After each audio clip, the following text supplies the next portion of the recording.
ஓபிஎஸ்ன்னு சொன்னா ஞாபகத்துக்கு வரக்கூடிய ஒரே சொல் விசுவாசம். மறைந்த அம்மையார் ஜெயலலிதா அவர்கள் தான் அமர்ந்த முதலமைச்சர் இருக்கையில்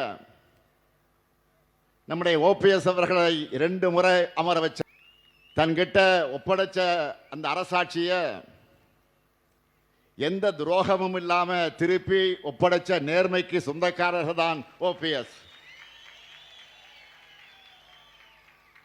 அதனாலதான் அம்மையார் ஜெயலலிதா அவர்களை சகோதரர் ஓபிஎஸ் அவர்களை பற்றி புகழ்ந்து பேசியிருக்கிறார்.